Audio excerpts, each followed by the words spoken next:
The house stood on a quiet street at the edge of town, surrounded by tall, ancient trees that rustled softly in the evening breeze. For Emma and Liam, it was everything they had ever dreamed of, a picturesque two-story home with a wraparound porch, large windows, and a garden that begged to be brought to life.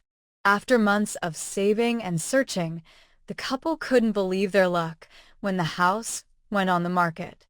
It was surprisingly affordable, and though the realtor mentioned it had been unoccupied for a few years, the inspections revealed no significant issues.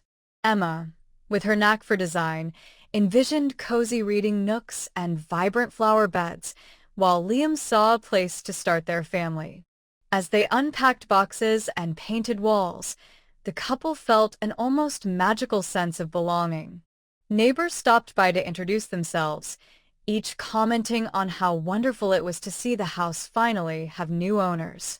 There was an odd undertone to their words, but Emma brushed it off, assuming it was just the excitement of change in a small community. A week later, while sorting through the basement for extra storage space, Liam noticed something strange. In the far corner, behind stacks of old crates left by the previous owners, was a door, a heavy, rusted metal door with a padlock. "Hey, Liam called. Come check this out." Emma descended the creaky basement stairs, her curiosity piqued. The padlock was covered in grime, but the chain it secured looked newer, as if someone had replaced it recently. "What do you think is behind it?" Emma asked, her voice a mix of excitement and apprehension. "No idea," Liam replied, inspecting the lock. "It's odd, though. Why would someone seal off a part of their own basement?" They debated for a moment, but decided to let it be for the night. Exhaustion from moving and settling in made them eager for sleep. Yet as Emma lay in bed, her mind churned. She thought about the neighbors' strange comments, the untouched padlock, and the faint draft she had felt near the door. The next morning, they called the realtor, hoping for some insight. "Oh, that's probably just an old storage area," the realtor said, her voice unusually dismissive. "I wouldn't worry about it. The previous owners never mentioned anything significant." Her response left them unsatisfied, but Emma and Liam agreed to focus on the positives. They had just begun a new chapter in their lives, and the house was theirs to shape. Still, the mystery of the locked door lingered in the back of their minds. That night, as they sat by the fire sipping tea, a low thud echoed from the basement. Both froze, their eyes meeting in silent acknowledgement of the noise. "What was that?" Emma whispered. "Probably just the pipes," Liam said, though his tone betrayed uncertainty. But as the noise repeated, louder this time, they knew it wasn't the pipes. It was coming from behind the locked door. The next day, Emma and Liam decided they couldn't ignore the mysterious door any longer. The thudding noise had persisted intermittently through the night, growing louder and more insistent, like something, or someone, was trying to escape. Armed with a flashlight and a crowbar, Liam stood before the rusted door while Emma watched nervously from the stairs. "Are you sure this is a good idea?" she asked, her arms wrapped tightly around herself. "No," Liam admitted, "but I can't live with whatever's making that noise without knowing what it is." With a sharp grunt, Liam wedged the crowbar between the lock and the chain. It took several hard pulls, but finally, the lock snapped open with a metallic crack. The chain fell to the floor with a clatter, and the door creaked ajar, releasing a stale, earthy odor. Emma covered her nose as Liam pushed the door open wider, revealing a narrow stone staircase descending into darkness.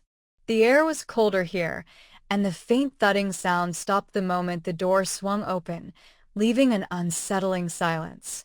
"Should we call someone?" Emma suggested, her voice trembling. "I just want to take a quick look," Liam replied, already stepping onto the first stair. Emma reluctantly followed, her phone flashlight cutting through the gloom. The staircase led to a small, hidden room carved from rough stone. It was barren except for a wooden chest in the center, covered in dust and cobwebs. "What is this place?" Emma murmured. Liam knelt by the chest, brushing away the dirt. Its surface was etched with strange symbols neither of them recognized. The heavy latch was unlocked, as if someone wanted it to be easily opened. "This feels wrong," Emma said, her instincts screaming for her to leave. But Liam, driven by curiosity, lifted the lid. Inside, they found an assortment of items: old photographs of unfamiliar people, handwritten notes in a language they didn't understand, and a tarnished metal box. "What is all this?" Liam asked, rifling through the papers. One photograph caught Emma's attention. It showed a group of people standing in front of the house, but their faces were blurred, as if the image had decayed only in that spot. "Liam, look at this," she said, holding up the photo. "That's our house, but these people—" Before Liam could respond, the tarnished metal box began to rattle. Both of them stared, paralyzed with fear, as the lid burst open on its own. From inside, a dark, smoky mist began to rise, swirling unnaturally in a confined space. "Get out!" Emma screamed, grabbing Liam's arm. They bolted up the stairs, slamming the heavy door behind them. Heart pounding, Liam hastily wrapped the broken chain around the handles, trying to secure it as best as he could. "What was that?" Emma gasped, trembling. "I don't know," Liam said, his voice shaking. But it wasn't normal. The house no longer felt like the warm, welcoming place they had dreamed of. The air seemed heavier, the shadows darker. That night, as they tried to sleep, the thudding noise returned, louder than ever. But this time, it was accompanied by faint whispers, as if someone, or something, was calling their names. Emma and Liam spent the next day in a haze of fear and uncertainty. Every time they neared the basement door, they felt a cold dread pressing against them. The whispers had continued throughout the night, growing louder and more distinct until they could clearly make out their names. "We have to leave," Emma said, pacing the living room. "Whatever that thing is, it's not safe. We need to call someone, an expert, a priest, I don't know." Liam nodded but seemed reluctant. "You're right, but I also feel like we need to understand what's happening here. What if we unleash something worse by leaving it unresolved?" Their argument was interrupted by a knock at the door. Standing on their porch was Mrs. Calloway, the elderly neighbor who had welcomed them on their first day. Her face was grave.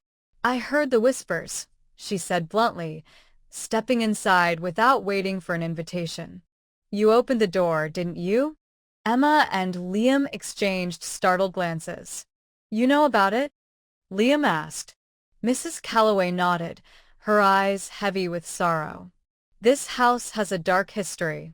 Decades ago, a family lived here, a mother, father, and their young daughter. They were strange, reclusive. One day, they vanished without a trace. Afterward, people claimed to hear noises from the basement, like crying and knocking. No one dared to investigate for long." "What's in that room?" Emma asked, her voice shaking. "A curse," Mrs. Calloway said. "It binds the spirits of the family to this place. And now that you've disturbed it, it will grow stronger." Emma's heart sank. "What do we do?" Mrs. Calloway pulled a small vial of holy water from her pocket and handed it to Liam. "You must seal the room properly and confront whatever is down there. It won't stop until you do." Though terrified, the couple knew they had no choice. Armed with the holy water and a flashlight, they descended into the basement once more, Mrs. Calloway waiting anxiously upstairs. The whispers grew louder as they approached the locked door, now rattling violently as if something inside was desperate to escape. Liam opened the door cautiously, revealing the hidden room. The smoky mist from the chest had spread, clinging to the walls like a living shadow. "This ends now," Liam said, gripping the vial tightly. As they entered, the air grew freezing. The mist coalesced into a human-like figure, its face shifting between expressions of rage and sorrow. It spoke in a guttural voice, echoing with pain. "You shouldn't have come." Emma stepped forward, her fear replaced by determination. "We didn't know," she said. "We're sorry for disturbing you. Please, let us help you move on." The figure paused, its form flickering. Liam uncapped the holy water and began sprinkling it around the room, reciting a prayer Mrs. Calloway had taught them. The entity screamed, a sound that shook the walls and made their ears ring. The mist began to dissipate, revealing a small, skeletal figure curled in the corner of the room, a child. Emma knelt down, tears streaming down her face. "It's her," she whispered. With a trembling hand, she touched the child's remains, and the whispers stopped. A sense of profound peace filled the room. When they emerged from the basement, Mrs. Calloway was waiting. "Is it done?" she asked. Emma nodded, her face pale but resolute. "We found her. She's at peace now." The house grew quiet after that night. The oppressive feeling lifted, and Emma and Liam began to feel at home again. But every now and then, when the wind rustled through the trees, they swore they could still hear a faint whisper of gratitude from the shadows. The end.